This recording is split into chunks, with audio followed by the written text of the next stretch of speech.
Okay, this is going to be at least a two-part series for the viewing pleasure of all the CRF 110 build fans out there, myself being one. I come across a showroom condition 2021 110. It was a build by Motowhips, so there's powder coat and cerakote work throughout. It's got all the major ticket upgrade items already on it. There's probably at least $5,500 of hard part upgrades on it. So it was, for the price, it was a steal. I couldn't pass it up. Just kind of a fun project. It needs polishing off. And that's really all I'm going to do to this. And so I'm just going to kind of go over how the bike came and then what we're going to do just to polish it off. And again, this is just something to share with everyone. I do like the overall, it's too much black for me, but I do like the black powder coated frame and the black powder coated BBR swing arm. The rest of the black will water down with some accents.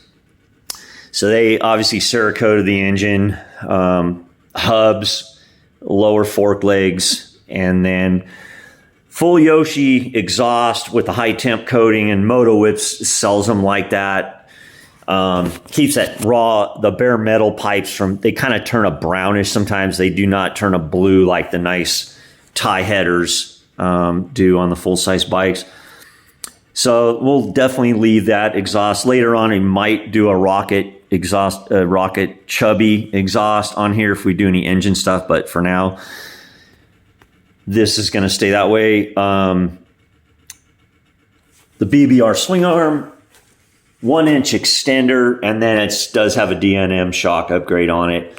Not gonna go full bore and put an Elka on this thing. I did that on my Piranha. I had a custom Elka built for this bike, but just not gonna do that on this one. So back in with the swing arm shock, and then it's got the BBR chain guide, pretty solid. Extended brake pedal, it's the cheaper one, and the other, it's more expensive one. It's got the interchangeable, you can put like a billet tip on it, whatever color, but this one's going to work just fine.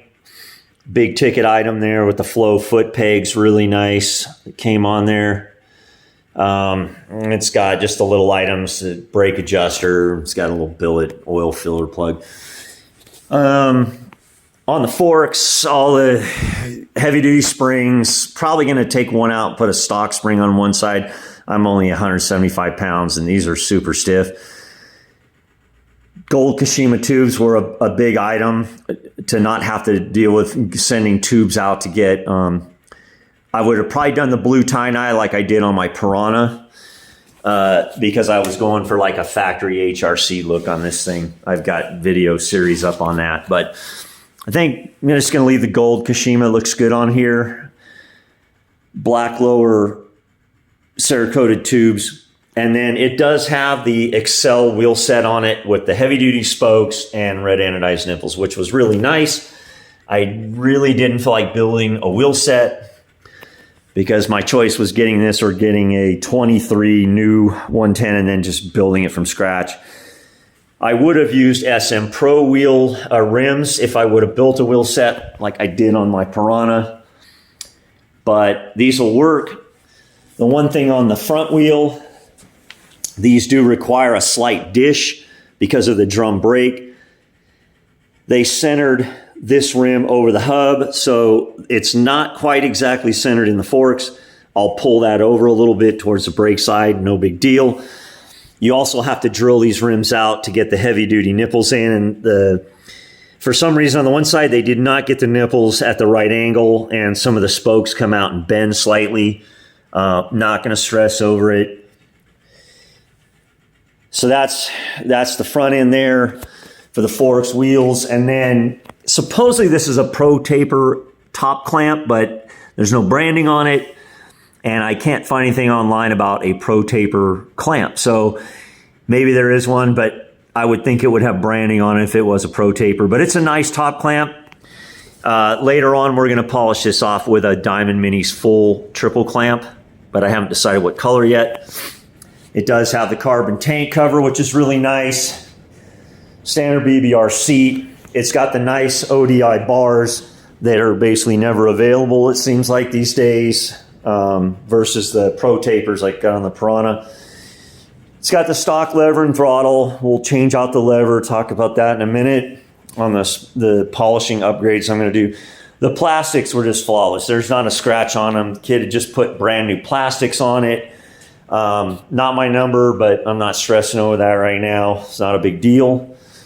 I'm not going to order any graphics, just change the number for right now. And then on this side, it's got the Faster Minis bump start, a nice red sprocket cover guard, and then the elusive hammerhead shifter that are almost always unavailable. I know there's some other ones that just different branding, but same shift lever. But this is a nice one. It's on there, so I don't have to hunt all these hard to find parts down. And I think that was about it for all the major hard parts on this thing. Like I said, the engine and intake stuff's all stock right now. Upgrade a little bit on that. I'll talk about that in a minute. Some fore caps on there. But other than that, yeah, it's just a really nice solid base and just absolute showroom condition. I honestly couldn't believe when I went to look at it that it was this clean. No scratches, nicks, or anything. It definitely has not been in the dirt. So in all my years and everything for a used bike, this is a very rare find. I think somebody a lot of money had this built, probably to show it off garage eye candy, whatever. So now it's eye candy in my garage for right now. I like building trick stuff. I love dirt bikes and trick stuff, and that's why I did the Piranha build, which was like a 4-year build, and I didn't feel like doing something again that long and from scratch. So this is a really good base and just is a fun deal. So the upgrades we'll do to polish it off, we'll put the nubs frame cradle on. I wanted to go black mesh in with the engine cases and the frame. The BBR raw aluminum skid plate, water down that black. And just, I don't know what the deal is, but these do sit on a stand without a skid plate. So everybody tries to say that they don't or complains about it. I don't know, but they do. But we're going to put the skid plate on. That really is just going to help water down all that black. I think add some accents. And then on the ignition cover, we'll put the JTI raw aluminum inspection plug there as well.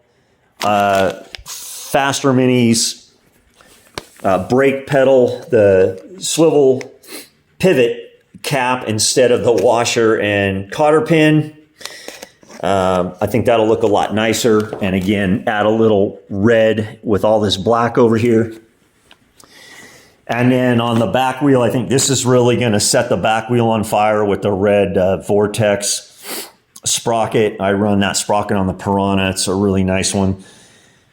And then to fire up the handlebar area, we'll put about the best lever you can find. It's actually a red lever in there. Put that up on the handlebar area, clean that up.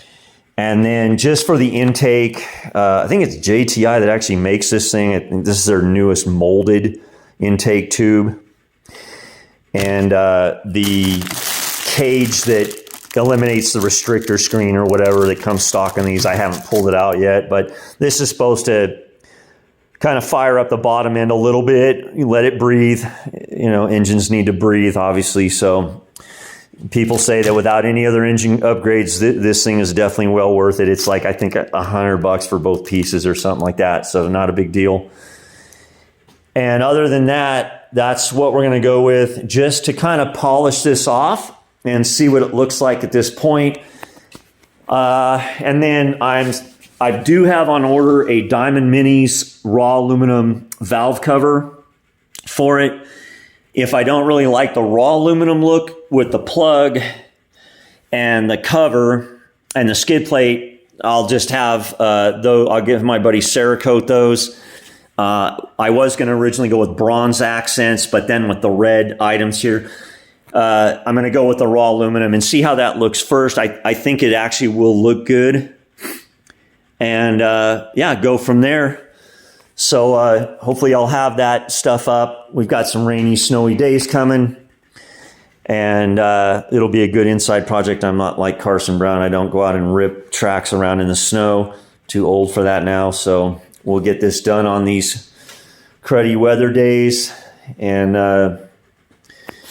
get the finished video up, and then maybe later on get into some engine stuff. But I think for right now, honestly, this is probably going to just stay a showroom build for now. And that's just what it is. So I'll try to get the other stuff up as soon as I can. And thanks for watching. Hope everybody enjoys it. Have a good new year. Stay safe, and let's go, Brandon.